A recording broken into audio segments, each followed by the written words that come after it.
அவனுடைய பொறுப்பாளர் கணேசன் இங்கே வந்து தொடக்கத்திலேயே உரையாற்றி சென்றிருக்கிற மாமன்ற உறுப்பினர் மதிப்புக்குரிய ஜெயராமன் அவர்களுக்கு, திராவிட முன்னேற்ற கழகம் சார்ந்த கார்த்திக் செல்வம், முத்துக்குமார், பாலசுப்ரமணி, இதெல்லாம் வார்டு கவுன்சிலர், தெரு நிர்வாகிகள், டோக்கு என்கிற இசக்கிமுத்து, பலசரக்கு கடை வைத்திருக்கிற தா திருமுருகன், வழக்கறிஞர் சுதாகர், உரையாற்றி சென்றிருக்கிற தமிழ் புலிகள் அமைப்பினுடைய செய்தி தொடர்பாளர் தோழர் முத்துக்குமார், கா பாண்டி, ஆதித்தமிழர் பேரவையினுடைய தோழர்கள் ரமேஷ், மாவட்ட செயலாளர் தோழர் செல்வகுமார், தெரு நிர்வாகிகள் திரு பன்னாரி, லோயலா கிருஷ்ணன், ஆதித்தமிழர் கட்சியைச் சேர்ந்த செல்வகுமார், அண்ணா திராவிட முன்னேற்ற கழகம் செல்வகுமார், ஆதித்தமிழர் கட்சியினுடைய முனீஸ், அம்மா மக்கள் முன்னேற்ற கழகத்தினுடைய இளங்கனி அவர்கள், தமிழக வெற்றி கழகத்தினுடைய கனிராஜ், மனு அவர்கள் இங்கே வந்து சிறப்புரையாற்றி சென்றிருக்கக்கூடிய உயர்நீதிமன்றத்தினுடைய வழக்கறிஞர், மதுரையிலே தொடர்ச்சியாக ஒவ்வொரு நிகழ்ச்சிக்கும் இங்கே வருகை தந்து உங்கள் மத்தியிலே நான் உங்களோடு இருக்கிறேன் அடையாளப்படுத்தி இருக்கிற வழக்கறிஞர் அழகுமணி அவர்கள், வழக்கமாக வருகிற டாக்டர் ஜெகதீஷ்குமார் ஒரு அவசர அறுவை சிகிச்சைக்காக மருத்துவமனையில் இருக்கிறார். எனவே அவரால் வர இயலவில்லை.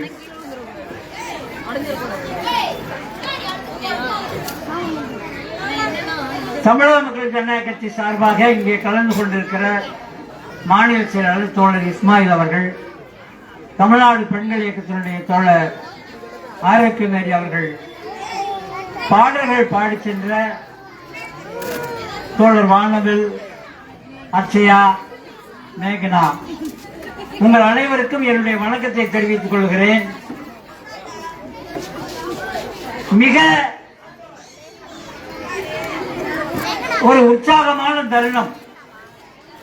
தமிழ்நாடு முழுவதும் நீங்கள் கிராமங்களுக்கு செல்வீர்களே, ஆனால் எல்லா கிராமங்களிலும் இது போன்ற ஒரு மேடை, குழந்தைகளுடைய விளையாட்டு போட்டிகள், பேச்சு போட்டிகள், கட்டுரை போட்டிகள் நடத்தி ஒவ்வொரு கிராமத்திலும் இளைஞர்கள் அந்த குழந்தைகளை ஊக்கப்படுத்துகிறார்கள்.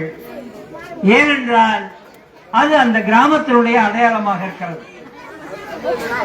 பல்வேறு சமூகங்களைச் சேர்ந்தவர்கள் வாழ்ந்தால் கூட தமிழ்நாட்டு கிராமங்களிலே சாதி அடையாளத்திற்குள்ளே திணிக்கப்படாத ஒரு விழா என்றால் அந்த விழா பொங்கல் விழா மட்டுமே தான். தீபாவளி இந்துக்கள் பண்டிகை, கிறிஸ்துமஸ் கிறிஸ்தவர்கள் பண்டிகை, ரம்ஜான் முஸ்லிம்கள் பண்டிகை, ஆனால் பொங்கல் தமிழர்களுடைய பண்டிகையாக இருக்கிறது. சாதி கடந்து, மதம் கடந்து நம் எல்லோரையும் ஒரு இணைப்பிலே கொண்டு வந்து நிறுத்துவது என்பது பொங்கல் விழா மட்டும்தான். இது தமிழர் விழாவாக, தமிழ் தேசிய திருவிழாவாக நடைபெறுகிறது. ஒவ்வொரு பகுதியிலும் அந்த விழாவை நடத்துபவர்கள், நீங்க கோயில்ல ஒரு திருவிழா நடக்குதுன்னா அதுல ஊர்க்காரங்களாம் சேர்ந்து நடத்துவாங்க. ஊர் பெரியவர்கள், ஊர் நிர்வாகிகள், அவங்கதான் அந்த கோயில் விழாவை நடத்துவாங்க. அதனால நீங்க தமிழ்நாடு முழுக்க சுத்தி வாங்க, பொங்கல் விழாவை நடத்துபவர்கள் அப்பகுதியைச் சேர்ந்த இளைஞர்களாக இருக்கிறார்கள். கைத்தட்டுங்க பார்ப்போம். நீங்க எந்த ஊருக்கு போனீங்கனாலும் சரி, பொங்கல் விழாவை நடத்துபவன் மட்டும் இளைஞர்களாக இருக்கிறார்கள். இளைஞர்கள் சொன்னா ஆண்கள் மட்டும் இல்ல, இளம் பெண்களையும் நினைச்சுக்கிறாங்க. அக்ஷயா ஸ்ரீ மாதிரி, வெண்ணிலா மாதிரி, இந்திரா இந்திரா மாதிரி இன்னும் ஏன்னா திருமணம் ஆன பின்னாடி மேடையில எங்க இந்திராவை பார்க்க முடியல. இதை எதுக்கு சொல்றேன்னா, கிராமங்களுக்கு நீங்க போனீங்கன்னா இது இளைஞர்கள் நடத்தக்கூடிய விழா. விழாப்படியாக இளைஞர்கள் இந்த விழாவை நடத்துகிறார்கள். அடுத்த ஆண்டும் அதற்கு அடுத்த ஆண்டும் அதற்கு அடுத்த ஆண்டும் இளைஞர்கள் தங்களுக்குள்ள ஒரு இணைவை, ஒரு ஒற்றுமை, உங்களுக்குள்ள வித்தியாசங்கள் வரலாம். படித்தவர்கள் இருக்கிறீர்கள், நம்ம பகுதியை பொறுத்தளவு படிப்பு குறைவானவர்கள் இருக்கிறார்கள், அரசு வேலைக்கு போனவர்கள் இருக்கிறார்கள், வேலைக்கு செல்லாதவர்கள் இருக்கிறார்கள். எல்லோரும் இணைந்து இளைஞர்களுடைய விழாவாக ஒவ்வொரு ஆண்டும் இந்த பொங்கல் விழா நடத்தப்பட வேண்டும். இங்கே ரவிக்குமார் அவர்கள் சொல்லிவிட்டு சென்றது போல அண்ணல் அம்பேத்கர், தந்தை Periyar, Karl Marx, LC. Gurusamy, Ayothidasa பண்டிதர், ரத்தமலை சீனிவாசனார், இமானுவேல் சேகரன் என இந்த மன்னனுடைய விடுதலைக்காக, சேவையாருக்காக போராடிய தலைவர்கள் ஏராளமாக இருக்கிறார்கள். நம்முடைய பிள்ளைகள் படிக்க வேண்டும், ஒரு உயர் பணிக்கு செல்ல வேண்டும், அதே நேரம் அறிவுடையவர்களாக அவர்கள் மாறியாக வேண்டும். இன்றைக்கு இந்த பகுதியினுடைய அடையாளமாக கோமஸ் பாளையம் வாய்க்கால் கரையை தாண்டி வெளி உலகத்திற்கு தெரிகிறது என்றால் முத்துக்குமாரை தெரிகிறது. தமிழ் புலிகளுடைய செய்தி தொடர்பாளர் அழகுமணி அவர்களுடைய அலுவலகத்தில் வழக்கறிஞராக பணியாற்றுவதால் முத்துச்செல்வத்தை தெரிகிறது.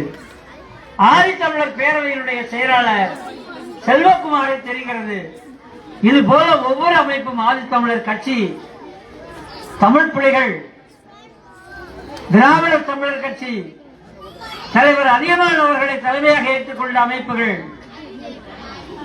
நாகை திருவள்ளுவரை தலைவராக ஏற்றுக்கொண்டவர்கள், வெண்மணியை தலைவராக ஏற்றுக்கொண்டவர்கள், திருநாவலவன் அவர்களை தலைவராக ஏற்றுக்கொண்டவர்கள் அல்ல.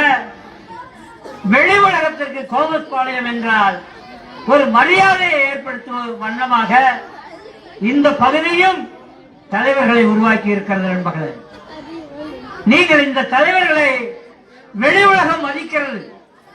ஒரு பொது நிகழ்ச்சி நடக்கிறது என்றால் தமிழ் புலிகள் சார்பாக முத்துக்குமாரை அழைக்கிறார்கள் என்றால் அது கோமஸ் பாளையத்திற்கு பெருமை. வெளி உலகத்திலே நடக்கிற நிகழ்ச்சிகளுக்கு ஆதித்தமிழர் பேரவை செல்வகுமாரை அழைக்கிறார்கள் என்றால் அது கோமஸ் பாளையத்துக்கு கிடைக்கக்கூடிய மரியாதை. கோமஸ் பாளையம் என்பது மதுரை மாநகரத்தில் இருக்கிற குப்பையை அள்ளி போடக்கூடியவர்கள் மட்டுமல்ல, இந்த மண்ணில் இருக்கிற சாதி என்கிற குப்பையை அடித்து துவைத்து தூக்கி எறியக்கூடிய மக்களாகவும் நாம் இருக்கிறோம் என்பதை புரிந்து கொள்ள வேண்டும். நண்பர்களே, நாம் இல்லை என்றால் மதுரை மாநகரம் சுத்தமாக இல்லை. நாம் இல்லை என்றால் மதுரை மாநகரம் சுகாதாரமாக இல்லை. ஆனால் நம்முடைய பகுதி சுகாதாரமாக இல்லை, நம்முடைய பகுதி சுத்தமாக இல்லை. ஊர் பகுதியை எல்லாம் சுத்தப்படுத்துவதற்கு நாம் தயாராக இருக்கிறோம். நம்ம பகுதி என்ன, பக்கத்து தெருக்காரன் வந்து சுத்தப்படுத்துவான்? பக்கத்து தெருக்காரே நம்மளதான் கூப்பிடுவான். சாக்கடை அடைச்சிருச்சு வாங்க, எலி செத்திருச்சு வாங்க, குப்பை எல்லன்னு வாங்கணுமா? நம்ம யாரை கூப்பிடுறது? மனிதத்துக்காரனை கூப்பிடுறதா? யாரை கூப்பிடுறது? நம்முடைய பகுதியும் வேறு வழி கிடையாது. மஞ்சள் வேட்டுக்காரரை கூப்பிட்டு நீங்க கிளீன் பண்ணுங்கன்னு சொல்ல முடியாது. மஞ்சள் வேட்டுக்காரன் கோமஸ் பாளையத்துக்காரனை கூப்பிட்டு கிளீன் பண்ணுங்கன்னு சொல்ல முடியாது. சமூக கூடத்தின் முன்னே ஒரு 10 நாள் 15 நாள்களுக்கு குறையாமல் மழை பெய்தால் தண்ணீர் அடைத்து கிடக்கிறது. மாநகராட்சியில் இருக்கிற உறுப்பினர்களுக்கு அது பற்றிய பார்வை இருக்க வேண்டும், நமக்கு இருக்க வேண்டும். ஏனென்றால் பாதிக்கப்படுவது நம்முடைய குழந்தைகள், நம்முடைய பிள்ளைகள்.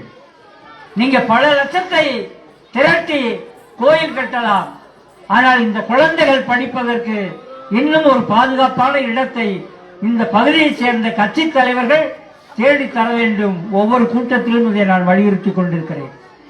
ஒவ்வொரு கூட்டத்திலும், ஒவ்வொரு விழாவிலும் நான் சொல்லுகிறேன், எங்களுடைய பிள்ளைகள் படிக்க வேண்டும். இந்த மேலே ஏற்றி இந்த குழந்தைகளுக்கு பரிசளிக்கிறார்களே, அது எதற்கு என்றால் உங்க வீட்டில் சின்ன சில்வர் பாத்திரம் வாங்க முடியாதா? இல்லையா? கிடையாது. அந்த குழந்தைகள் கையில அந்த நோட்டையும் பாத்திரத்தையும் கொடுக்கும் பொழுது அவர்கள் மனதுக்குள்ள ஒரு உற்சாகம், நாம் அங்கீகரிக்கப்படுகிறோம். உங்கள் வீட்டு பிள்ளைகள் மேடையிலே அங்கீகரிக்கப்படுகிறார்கள். மேடையிலே அங்கீகரிக்கப்படுவது என்பதற்காக ஒரு சாதியிலே பிறக்க வேண்டிய அவசியம் நமக்கு கிடையாது. நாம் அன்றாடம் உழைக்கக்கூடிய மக்கள். நீங்க சென்னையை கேள்விப்பட்டிருப்பீங்க. நீண்ட நெடிய நாட்கள் கான்ட்ராக்டுக்கு விடப்பட்ட சுகாதார பணியாளர்களுடைய போராட்டம் தொடர்ச்சியாக நடந்து, கடல்ல இறங்கி போராடினாங்க, சாக்கடையில் இறங்கி போராடினாங்க, மாநகராட்சி முன்னாடி நின்று போராடினாங்க. அந்த போராட்டத்தினுடைய விளைவு இன்றைக்கு அரசு அவர்களை மாநகராட்சி ஊழியர்களாக அறிவித்திருக்கிறது. இது போல அத்தியாவசிய பணிகளை, நிரந்தர பணிகளை நிரந்தரப்படுத்த வேண்டும் என்கிற போராட்ட குரல் எங்கே தொடங்கி இருக்கிறது என்றால், சென்னை துப்புரவு பணியாளர்களிடமிருந்து தொடங்கி இருக்கிறது. துப்புரவு பணியாளர்கள் சென்னையிலே வெற்றி பெற்றிருக்கிறார்கள் என்றால் நாம் வெற்றி பெற்றிருக்கிறோம் என அர்த்தம். சென்னையில் இருக்கிற துப்புரவு பணியாளர் வெற்றி பெற்றிருக்கிறார் என்றால், கோமஸ் பாளையத்திலே வாழக்கூடிய அந்த மாநகராட்சி பணியில இருக்கிற நாம் வெற்றி பெற்றிருக்கிறோம். நாமும் நிரந்தர பணியை கோர வேண்டிய அவசியத்தில் இருக்கிறோம். கான்ட்ராக்டர் நம்முடைய வேலையை பயன்படுத்தி கொள்ளையடிக்கிறார். நாம் மாநகராட்சியினுடைய ஊழியர்களாக இருக்க வேண்டும் என்கிற குரல் சென்னையில் ஒலித்திருக்கிறது. மதுரையிலும் ஒலிக்க வேண்டும், திருநெல்வேலியிலும் ஒலிக்க வேண்டும், திருச்சியிலும் ஒலிக்க வேண்டும். இது குழந்தைகளை கொண்டாடுகிற ஒரு பொங்கல் விழா, தமிழர் விழா. போராடுகிற சென்னை துப்புரவு பணியாளர்கள் உங்களுக்கு ஒரு முன்மாதிரியை காட்டியிருக்கிறார்கள். எங்களை மாதிரி மதுரை சுகாதார பணியாளர்களும் போராடுங்கள்.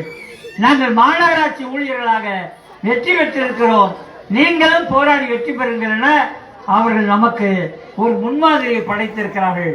அந்த அடிப்படையில் பிள்ளைகளுக்கு படிக்க கற்றுக் கொடுப்போம். பிள்ளைகளுக்கு நீதிக்காக, நியாயத்திற்காக போராட கற்றுக் கொடுப்போம். இந்த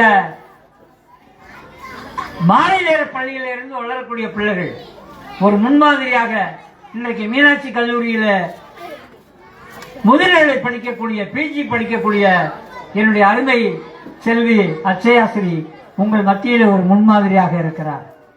அவர் திருமணம் ஆனாலும் இதே போன்ற பணிகளை செய்ய வேண்டும் என்பது என்னுடைய வேண்டுகோள். தென்னிலா அது போன்ற பணிகளிலே இருக்கிறார். இந்திராவும் அது போன்ற பணிகளிலே இருக்க வேண்டும். இந்த பகுதியைச் சேர்ந்த குழந்தைகள் படிக்கிறார்கள், கல்லூரிய டிகிரி பெறுகிறார்கள். இப்ப நான் சொன்ன 3 பேருமே டிகிரி வாங்கினவங்க, அச்சயாஸ்ரீ பிஜி படிச்சுட்டு இருக்காங்க. இவர்கள் எல்லோரும் நாம் எல்லாராலும் கொண்டாடப்பட வேண்டியவர்கள். ஏதோ மாநில பள்ளியினுடைய ஆசிரியர்கள் மட்டுமல்ல, இந்த பகுதியினுடைய மரியாதையை பெற்றுத்தரக்கூடிய பிள்ளைகளாக இருக்கிறார்கள். அதுபோல ஒவ்வொரு வீட்டு பிள்ளையையும் மரியாதைக்குரிய பிள்ளைகளாக நாம் வளர்ப்போம். நாம் கல்வியை கற்றுக் கொடுப்போம், போராட கற்றுக் கொடுப்போம், சுயமரியாதையை கற்றுக் கொடுப்போம். அம்பேத்கர் சொன்னது போல, நான் யாருக்கும் அடிமை இல்லை, எனக்கு யாரும் அடிமை இல்லை.